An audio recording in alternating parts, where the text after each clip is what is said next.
Boynuna el taşlasan, kucağında kışlasan, özünü caza versen, leblerinden dişlesen. Özünü caza versen, leblerinden dişlesen. Boynuna el taşlasan, kucağında kışlasan, özünü caza versen, leblerinden dişlesen. Özünü caza versen, leblerinden dişlesen.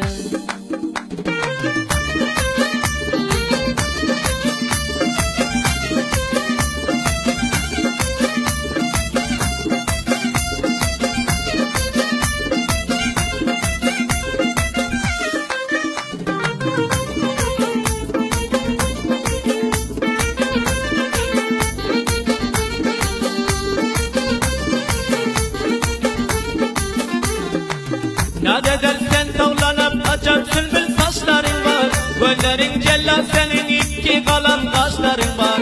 Allah nasip eylese seni bana dünya can. Aynı vaktin şipilla oturdun beş yaşların var.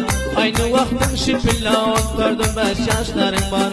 Boynuna el taşlasan, kucağında kışlasan, özünü caza versen, leblerinden dişlesem. Özünü caza versen, leblerinden dişlesem.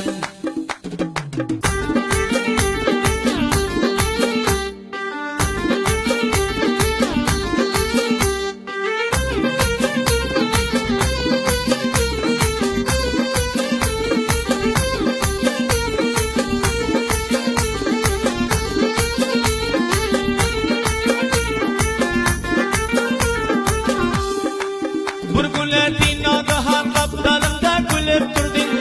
Bilmem kaldım ne derim bir nezecik bella vurdun. Yadigarım olsun deyip riyalık şale verdin. Her gün görüp bağlarım yaddayım seni dünyacan. Her gün görüp bağlarım yaddayım seni dünyacan. Boynuna el taşlasan, kucağında kışlasan, özünü caza versen, leblerinden dişlesen.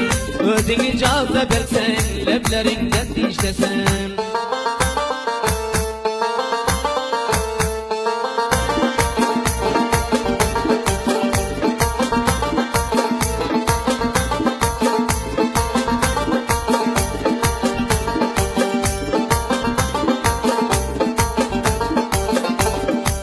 Dinmaday der dünyadan başka hiç devran gerekler.